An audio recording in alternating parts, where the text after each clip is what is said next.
அனைவருக்கும் வணக்கம். நான் உங்கள் 5ஆம் தலைமுறை ஜோதிடர் ராம்குமார் ராஜேந்திரன்.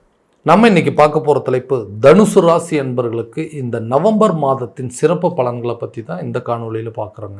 இந்த ஆண்டு கோள்கள் அப்படின்னு சொல்லக்கூடிய சனி பகவான் உங்களுடைய ராசிக்கு 4ஆம் வீட்டிலும், ராகு பகவான் உங்களுடைய ராசிக்கு 3ஆம் வீட்டிலும் சஞ்சாரம் செய்கிறாங்க. அதே போல் 9ஆம் பாவகத்தில் கேது பகவானும் 8ஆம் இடத்துல குரு பகவானும் சஞ்சரிக்கிறார். இந்த குரு பகவான் அதிசார பயிற்சியின் மூலமாக அக்டோபர் மிதுன ராசியிலிருந்து கடக ராசிக்கு பயிற்சி அடைஞ்சிட்டார். இதெல்லாம் ஆண்டு கோள்கள். இந்த மாத கோள்கள் என்று சொல்லக்கூடிய புதன் பகவான் துலாம் ராசியிலும், செவ்வாய் பகவான் விருச்சிக ராசியிலும் இருக்கிறாங்க. இந்த 3ஆம் தேதி, அதாவது நவம்பர் மாதம் 3ஆம் தேதி சுக்கிர பகவான் கன்னி ராசியிலிருந்து துலாம் ராசிக்கு பயிற்சி அடைகிறாருங்க. அதே நேரத்தில் 17ஆம் தேதி கன்னி ராசியில் அதாவது துலாம் ராசியில் இருக்கக்கூடிய சூரிய பகவான் விருச்சிக ராசிக்கு பயிற்சி அடைய போகிறோம். ஸோ இது மாத கோள்கள். ஸோ இந்த நவம்பர் மாதத்தில் தனுசு ராசி என்பவர்களுக்கு தன்னுடைய வாழ்க்கையில் இந்த நவம்பர் மாதத்தில் இந்த கிரகங்களுடைய அடைவுகள் எந்த விதமான அற்புதங்கள் மற்றும் மேன்மைகளை தரப்போகுது அப்படிங்கிறத இந்த காணொலியில் தெளிவாகவும் துல்லியமாகவும் பார்க்கலாங்க. நம்ம சேனலை ஃபஸ்ட் டைம் பார்க்கலாம் தான் சப்ஸ்கிரைப் பண்ணிக்கோங்க. பெல் பட்டன் கிளிக் பண்ணி ஆல் அப்படிங்கிற ஆப்ஷன் கொடுத்துக்கோங்க. தனுசு ராசி அன்பர்கள் குரு பகவானை அதிபதியாக கொண்டவர்கள், வைராகிய குணம் படைத்தவர்கள், பிடிவாத தன்மையை கொண்டவர்கள் அப்படின்னே சொல்லாங்க. எந்த ஒரு விஷயத்தையுமே தன்னுடைய சொந்த முயற்சி, தான் ஒரு விஷயத்தை யோசிச்சுட்டோம்னா அந்த விஷயத்தை பிரகாரம் தான் எல்லாமே நடக்கணும் அப்படின்னு நினைக்கக்கூடிய நபர்கள். எந்த ஒரு விஷயத்திலும் மற்றவங்களுடைய தூண்டுதல் பேரில் செய்யவே மாட்டாங்க. தனக்கு சரின்னு பட்டுதுனா மட்டும்தான் அந்த காரியத்தை செய்வாங்க. ரொம்ப கோபம் ஜாஸ்தி அப்படின்னு சொல்லாங்க. வைராகிய குணம் படைத்தவர்கள். யாராவது ஒருத்தர் நம்மளை அவமானப்படுத்திட்டாங்க, தன்னை இழிவுபடுத்திட்டாங்க அப்படின்னா வாழ்க்கையில் மறுபடியும் அவங்களோட முகத்திலேயே முழிக்கக்கூடாதுன்னு நினைக்கக்கூடிய ஒரு ராசிக்காரர். எல்லா விஷயத்தையுமே ரொம்ப தெளிவாக செய்யக்கூடிய, ஏன்னா தனுசு ராசி அப்படின்னாவே குரு பகவான் அதிபதி இல்லைங்களா. தன்னுடைய வாழ்க்கையில் இந்த கல்வி, செல்வம், பொன்பொருள் சேர்க்கை, ஆடையாபரணங்கள் இது எல்லாத்தையும் கொடுக்கக்கூடிய ஒரு குரு. அந்த குரு பகவான் தான் உன்னுடைய வாழ்க்கையில் மற்றவங்களுக்கு அட்வைஸ் பண்ணக்கூடிய ஒரு தன்மையை கொண்டவர்கள். தன்னுடைய சூழல் தான் கொடுக்கக்கூடிய அட்வைஸ் மூலமாக அவங்களோட வாழ்க்கை நிலையவே மாற்றி அமைக்கக்கூடிய தன்மையை கொண்டவர்களும் தனுசு ராசிக்காரர்கள் தான். ஸோ எல்லாரோட லைஃப்பும் நல்லபடியாக இருக்குதா, என் லைஃப் மட்டும் ஏன் இப்படியே இருக்குங்க, எனக்கு மட்டும் ஏன் இந்த மாதிரி பிரச்சனைகள் வருது அப்படிங்கிற அளவுக்கு யோசிக்கக்கூடிய சூழல் எல்லாம் இந்த நவம்பர் மாதத்தில் நிறைய மாற்றங்களை தரக்கூடிய ஒரு காலகட்டங்கள். இந்த குரு பகவான் அதிசார பயிற்சியின் மூலமாக குருவுடைய பார்வை 4, 2 மற்றும் 12ஆம் வீடு மேலே பாருதுங்க. இந்த 2ஆம் வீடு என்று சொல்லக்கூடிய தனம், குடும்பம் மற்றும் வாக்குஸ்தானத்தை மேலே படும் பொழுது தனம் சம்மந்தப்பட்ட தடைகள், தொழில் ரீதியாக நிறைய ஸ்ட்ரகிள்ஸை சந்திச்சுட்டு வந்துட்டுதாங்க. ரொம்ப பர்ஃபெக்டாக பண்ணிகிட்டு இருப்போம் தொழிலில், நல்லபடியாக ஏதாவது ஒரு விதத்தில் இந்த பிஸ்னஸை வேறு லெவலில் கொண்டு போகணும். மற்றவங்களை காட்டிலும் கம்பேர் பண்ணும்போது என்னோடய பிஸ்னஸை மற்றவங்க வியப்படையணும், என்னை பார்த்து பொறாமப்படணுங்கிற அளவுக்கு சில சூழ்நிலைகள்னா நிறைய ஐடியாஸ் இருக்குங்க. அதை ஏதாவது ஒரு விதத்தில் செயல்படுத்தி அதை நல்ல லெவலுக்கு கொண்டு போகணும்னு சொல்லி ஆரம்பிக்கும் போது நல்லா இருந்ததுங்க. ஆனால் இன்றைக்கி என்ன நடந்துச்சுன்னே தெரியல. எல்லாமே அப்படியே கிணத்துல போட்டு கல் மாதிரி தேங்கி நிற்கிது. அடுத்த லெவலுக்கு என்னால் மூவ் பண்ணவே முடியல. ஸ்டார்ட் பண்ண இடத்துலையே தான் இன்னும் இருக்கிறேன் அப்படின்னு சொல்லக்கூடிய நபர்களுக்கு நிறைய மாற்றங்களை செய்யக்கூடிய ஒரு காலகட்டமாக இருக்கும் போது அந்த தொழிலில் கண்டிப்பாக ஒரு நல்ல லாபம் அப்படிங்கிறது இருக்கும். இதுவரை தொழில் ரீதியாக இருந்தும் அந்த தடைகள் அப்படிங்கிறது அகலுங்க. தொழிலை விரிவுபடுத்துறதுக்கோ அல்லது தொழிலை அடுத்த லெவலுக்கு கொண்டு போகிறதுக்கான சில யோசனைகள் அப்படிங்கிறது நிச்சயமாக உங்களுக்கு கிடைக்கும். அதை கரெக்டான சூழலில் பயன்படுத்தி கொள்ளக்கூடிய ஒரு காலகட்டமாக இருக்கும் போது. ஸோ இதனால் பிஸ்னஸில் மறுபடியும் ரீஸ்டார்ட் பண்ணி அந்த பிஸ்னஸை கரெக்டான லெவலில் சக்ஸஸ் பண்ணக்கூடிய காலகட்டமாக இருக்கும். இதனால் பண தேவைகள் அப்படிங்கிறது பூர்த்தி அடையுங்க. பணத்தேவை, பணத்தடைகள் அப்படிங்கிறது உங்களை விட்டு விலகும். உத்தியோகஸ்தர்கள் அப்படின்னு சொல்லக்கூடியது, ஒரு வேலைக்கு போயிட்டு இருக்கக்கூடிய நபர்கள் வேலையில் எல்லாத்தையுமே பார்த்து செய்வாங்க. எல்லா பொறுப்பும் எங்கிட்ட தான் ஒப்படைப்பாங்க.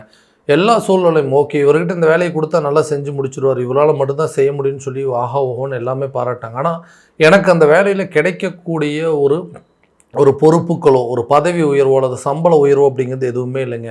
வேலை மட்டுமே வாங்கிட்டு இருக்கிறாங்களே தவிர அதுக்கு உண்டான சில பதவி உயர்வோ அப்படிங்கிறது அந்த வேலைக்கு உண்டானதோ உழைப்புக்கு தகுந்த ஊதியமோ அல்லது திறமைக்கு தகுந்த ஒரு சம்பளம் அப்படிங்கிறது கிடைக்கல. எவ்வளோ நாள் தான் இங்கேயே கஷ்டப்பட்டு வேலை பார்த்துட்டு இருந்தோம், ஓகே நம்மளோட திறமைக்கு தகுந்த மாதிரி ஏதாவது வேறு ஒரு ஜாப் பார்த்துக்கலாம் அப்படின்னு சொல்லி வேறு வேலைக்கு ட்ரை பண்ணாலும் அந்த வேலையும் எனக்கு சரியான விதத்தில் கிடைக்க மாட்டேங்குதுங்க. ரொம்ப நாளாக கஷ்டப்பட்டு இங்கேயே ஒர்க் பண்ணிட்டோங்க, கொஞ்ச நாள் ஃபாரினில் போயிட்டு ஒர்க் பண்ணிட்டு வரலாம், அப்படி ஒர்க் பண்ணுறதுனால எல்லா பாதிப்பும் தீருமா அப்படின்னு சொல்லி நிறைய முயற்சிகள் எடுக்கிறேன். அந்த ஆப்பர்ச்சுனிட்டி எனக்கு கிடைக்கலைங்க. கிடைக்க வேண்டிய சில ஒப்பந்தங்கள், கிடைக்க வேண்டிய சில அக்ரிமெண்ட்ஸ் அப்படிங்கிறதுலாம் எனக்கு கிடைக்கவே மாட்டேங்குது. இந்த விஷயங்கள் எனக்கு கிடைச்சது அப்படின்னா கண்டிப்பாக என்னால் வந்து அதில் வந்து பெரிய லெவலில் மூவ் பண்ண முடியும்னு யோசிச்சுட்டு இருக்கக்கூடிய நபர்களுக்கு கண்டிப்பாக நல்ல ஒரு மாற்றம் இருக்க போது. புதிய வேலை தேடிக்கொண்டு இருக்கக்கூடிய நபர்களுக்கு வேலை அப்படிங்கிறது உங்களை தேடி வருங்க. அதே நேரத்தில் வேலை மாற்றம் செய்யக்கூடிய அளவுக்கு சில சூழல் அப்படிங்கிறது ஏற்படுங்க. அந்த வேலை ரீதியாக வெளியூர் அல்லது வெளிநாடு செல்லக்கூடிய ஒரு வாய்ப்புகள் அப்படிங்கிறது உங்களுக்கு கிடைக்கும். புதிய ஒப்பந்தங்கள் உங்களை தேடி வரக்கூடிய ஒரு காலகட்டமாக இருக்க போதுங்க. உங்களுடைய தனம் சம்மந்தப்பட்ட தடைகளாகும். ப்ரமோஷன் கிடைக்கிறதுனால உங்களுக்கு சேலரி இன்க்ரிமெண்ட் ஆகும். அது மூலமாக அந்த பண பிரச்சனைகளை கொஞ்சம் கொஞ்சமாக தீர்த்துக்குவீங்க. பணம் ரீதியாக இதுவரை இருந்த அந்த தடைகள் அப்படிங்கிறது உங்களை விட்டு அகல போதுங்க. திருமணம் சம்மந்தப்பட்ட யோகங்கள். திருமணம் அப்படிங்கிறது ஒரு மிகப்பெரிய தடையாக இருக்குது. ஏன்னா எல்லா விஷயத்தையுமே கரெக்டாக பார்த்து வீட்லேயே எங்களுக்காக பார்த்துட்டு வந்து அலைன்ஸ் அப்படிங்கிறது ஒன்று பார்த்தாங்க. அந்த அலைன்ஸ் ஏதாவது ஒரு இடத்துல எல்லாமே அமையிற மாதிரி இருக்குங்க. திடீர்னு அது வந்து கையில் நழுவி போயிடுது. கை கெட்டினது வாய் கெட்டல, எல்லாம் ஓகேன்னு சொன்னாங்க. நான் கடைசி நேரத்தில் அதுக்குண்டான சில தடைகள் அப்படிங்கிறது வந்துருச்சு. இந்த தடையினால் எனக்கு திருமணம் அப்படிங்கிறது டிலே ஆகிட்டே போயிட்டுருக்குங்க. அப்படி அந்த மாதிரி சூழல். அடுத்தது வந்து லவ் பண்ணிகிட்ருக்கோங்க. அந்த லவ் அப்படிங்கிறதுல தேவையில்லாத சில பிரச்சனைகள், இடையூறுகள்லாம் வந்துகிட்டே இருக்குது. எங்களுக்குள்ள ஒரு நல்ல அண்டர்ஸ்டாண்டிங் இல்லை அப்படின்னு யோசிக்கக்கூடிய நபர்களை தான் விருப்பப்பட்ட ஒரு வாழ்க்கையை தான் வந்து சரியான விதத்தில் அமையல, தன்னை தேடி வரக்கூடிய வாழ்க்கையாவது நல்லபடியாக இருக்கணுமே எதிர்பார்க்கக்கூடிய நபர்களுக்கு அந்த வாழ்க்கை சரியான விதத்தில் அமையுமா, இல்லை நான் ஆல்ரெடி பட்ட கஷ்டத்தை தான் மறுபடியும் இந்த லைஃப்லையும் படணும் அப்படிங்கிற நிறைய குழப்பத்தில் இருப்பீங்க. அந்த குழப்பங்கள் அப்படிங்கிறது கண்டிப்பாக தீரும். சுகஸ்தானத்தில் 4ஆம் இடமான அந்த குரு பகவானுடைய பார்வைப்படுது. சுக்கிர பகவான் தன்னுடைய சொந்த ராசியான துலாம் ராசியில் உட்காந்துட்ருக்கார். அதே நேரத்தில் செவ்வாய் பகவான் தன்னுடைய சொந்த வீடான விருச்சிக ராசியில் ஆட்சி பலத்தோடு இருக்காங்க. ஸோ இந்த மங்கள காரகன் என்று அழைக்கக்கூடிய திருமணம் சம்மந்தப்பட்ட யோகங்களை கொடுக்கக்கூடியது சுக்கிரன். காதல் சம்மந்தப்பட்ட சில அனுகூலங்கள், அப்போ லவ்வர்ஸ் மத்தியில் இருக்கக்கூடிய பிரச்சனைகள் அப்படிங்கிறது நிச்சயமாக தீருங்க. நீண்ட நாட்களாக திருமணம் ஆகாத நபர்களுக்கு திருமண பாக்கியம் அப்படிங்கிறது ஏற்படும். தான் விருப்பப்பட்ட ஒரு வாழ்க்கை அப்படிங்கிறது சரியான விதத்தில் அமையாதவங்களுக்கு தன்னை தேடி வரக்கூடிய வாழ்க்கை கண்டிப்பாக எல்லா விதமான நல்ல பலன்களை கொடுக்கக்கூடிய ஒரு தருணமாக இருக்க போது. நீங்கள் எதிர்பார்த்து போகிற லைஃப் கூட உங்களை வந்து நல்ல ஒரு அமைப்பு இருக்கும். ரொம்ப நாளாக பிரிந்து வாழக்கூடிய நபர்கள் ஒன்று சேரக்கூடிய ஒரு தருணமாக இருக்க போது. விட்டுட்டு போனவங்கள தன்னை தேடி வரக்கூடிய ஒரு கால சூழ்நிலைகள் அப்படிங்கிறது ஏற்படுங்க. எந்த தவறுமே செய்யலை, நம்ம தான் வந்து இன்றைக்கி வந்து எல்லா பழியும் ஏற்றுக்கிட்டு இதுக்கு எல்லாத்துக்கும் தண்டனை அனுபவிக்கிற மாதிரி ஒரு நிலை இருக்குது. எந்த தவறுமே செய்யாத எனக்கு எதுக்குங்க தண்டனை, இருந்தாலும் பரவாயில்ல, அதையும் நான் ஏற்றுக்க தயாராக இருக்கேன். பட் இதுக்கு ஏதாவது ஒரு சொல்யூஷன் கிடைக்கணுங்க, இந்த பிரச்சனைக்கு தீர்வு கிடைக்கணும். எவ்வளோ நாளைக்கு தான் இதே மாதிரி போயிட்டுருக்குது, நம்மளுக்குள்ளே இருக்கக்கூடிய பிரச்சனைகள் தீரவே தீராதான்னு யோசிச்சுட்டு இருந்தீங்கன்னா கட்டாயமாக நீங்கள் எதிர்பார்த்த ஒரு லைஃப் அப்படிங்கிறது நல்லபடியாக அமையும். சங்கடங்கள் அப்படிங்கிறது விலகுங்க.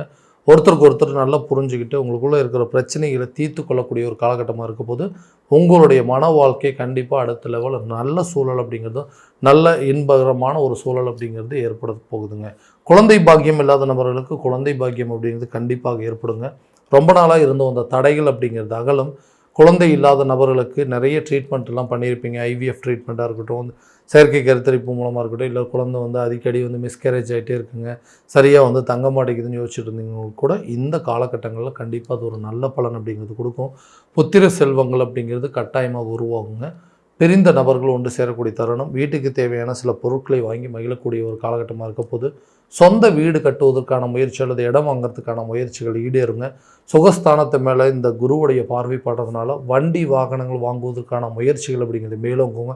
பழைய வாகனங்களை விற்று புது வாகனங்களை வாங்குவதற்கான சில முயற்சிகள் இந்த நேரத்தில் ஒரு நல்ல பங்களிப்பு அப்படிங்கிறது இருக்குங்க. புதிய சொத்துக்களுக்கு உண்டான சேர்க்கையோ, வீட்டுக்கு தேவையான பொருட்களோ, ஆடை ஆபரணங்கள், வண்டி வாகனம் சம்மந்தப்பட்டது, நகநட்டு சம்மந்தப்பட்ட சில விஷயங்கள் எல்லாம் இந்த காலகட்டங்களில் கண்டிப்பாக ஒரு நல்ல பலன் அப்படிங்கிறது கொடுக்குங்க. ஆரோக்கியத்தில் இருக்கக்கூடிய பாதிப்புகள் அப்படிங்கிறது உங்களை விட்டு விலகும். ஆரோக்கிய ரீதியாக நீங்கள் எடுக்கக்கூடிய சில மருத்துவ முயற்சிகள் கூட இந்த நேரத்தில் நல்ல ஒரு பலன் அப்படிங்கிறது கொடுக்கும். தேவையில்லாத சில விரயங்கள், நஷ்டங்கள் அப்படிங்கிறது இந்த நேரத்தில் விலகுங்க. ஹெல்த்தில் இருக்கக்கூடிய பிரச்சனைகள், ஹெல்த்தில் ஏதாவது பாதிப்புகள் இருக்குது, இதனால் வந்து ஏதாவது நடந்துருமோ அப்படிங்கிற அளவுக்கு சில யோசனைகள் இருக்கும். அந்த யோசனைகள் அப்படிங்கிறது குறையும். ஆரோக்கியத்தில் நல்ல ஒரு மேன்மை இருக்கும். தீராத பிரச்சனைகள் கூட உங்களை தீர்த்து கொள்ளக்கூடிய ஒரு காலகட்டமாக இருக்கும்போது நல்ல ஒரு மெடிசன், நல்ல ஒரு ட்ரீட்மெண்ட் அப்படிங்கிறது இந்த நேரத்தில் நீங்கள் சூஸ் பண்ணி அந்த பாதிப்புகளை குறைத்து கொள்ளக்கூடிய காலகட்டமாக இருக்க போதுங்க. கல்வியில் நல்ல ஒரு மேன்மை இருக்கும். நீங்கள் எதிர்பார்த்தபடி சில கல்வி மாற்றங்கள் அப்படிங்கிறது இருக்கும். குழந்தைங்களோட கல்வியில் நல்ல ஒரு முன்னேற்றம் அப்படிங்கிறது இருக்கும். அவங்களுடைய ஸ்கூல் வேறு அட்மிஷன் பண்ணுறதோ, ஒரு காலேஜ் சம்மந்தப்பட்ட விஷயங்களோ, வெளியூர் சென்று படிப்பதற்கான சில சூழல்கள் அப்படிங்கிறது இருக்கும். ஞாபக மறதிகள் அப்படிங்கிறது குறையுங்க. கல்வியில் நல்ல ஒரு முன்னேற்றம் இருக்கும். நீங்கள் எதிர்பார்த்த ரிசல்ட் அப்படிங்கிறது கட்டாயமாக உங்களுக்கு கிடைக்குங்க.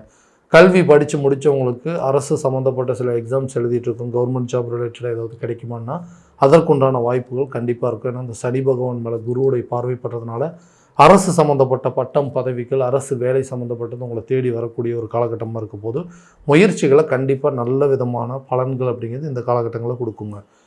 பணம், அதாவது கடன் ரீதியாக இருக்கக்கூடிய பாதிப்புகள், கடனை எப்படியாவது அடைக்கணும். இந்த கடனால் இன்றைக்கி நம்ம சந்தித்த இழப்புகளும் நஷ்டங்களும் ரொம்ப ஜாஸ்தியாக இருக்குங்க. அந்த இழப்புகள் அப்படிங்கிறது உங்களை விட்டு விலகும். கடனை அடைப்பதற்கான முயற்சிகள் அப்படிங்கிறது இருக்கும். நீங்கள் எதிர்பார்த்த இடத்துலேருந்து உங்களுக்கு ஒரு பிஸ்னஸ் ரிலேட்டடாகவோ அல்லது ஒர்க் பண்ணிகிட்டு இருக்கிற ரிலேட்டடான சேலரி இன்க்ரிமெண்ட்டு இந்த மாதிரி விஷயங்கள்லாம் கிடைக்கிறதுனால உங்கள் கடனை அடைப்பதற்கான சில முயற்சிகள் கண்டிப்பாக நல்ல ஒரு பிரதிபலன் அப்படிங்கிறது கொடுக்குங்க. இது வரைக்கும் நம்ம பார்த்ததெல்லாம் கோச்சார ரீதியான பலன்கள் மட்டும்தாங்க. எந்த பலன்கள் அனைத்தும் உங்களுக்கு நடக்குமானா உங்களுடைய சுய ஜாதகத்தை முழுமையாக தெரிஞ்சுக்கங்க. அதற்குண்டானபடி முயற்சி எடுத்துக்கிட்டிங்க அப்படின்னா எல்லா விதமான பலன்களும் வெற்றி கிடைக்கும். ஸோ உங்களுடைய ஜாதகத்தை எங்கிட்ட பார்க்கணும் அப்படின்னு விருப்பப்பட்டீங்கன்னா கீழே தெரியுற நம்பருக்கு காண்டாக்ட் பண்ணி அப்பாயின்மெண்ட் ஃபிக்ஸ் பண்ணிக்கோங்க. அப்படி இல்லையா உங்களோட ஜாதகத்தை வாட்ஸ்அப் மூலமாக அனுப்பிச்சிங்க அப்படின்னா தெளிவான முறையில் கணிச்சு துல்லியமான பலன்கள் அப்படிங்கிறது உங்களுக்கு தெரியப்படுத்தப்படுங்க. மீண்டும் அடுத்த காணொலியில் உங்களை சந்திக்கும் வரை உங்களிடமிருந்து விடைபெறுவது உங்கள் ராம்குமார் ராஜேந்திரன். நன்றி.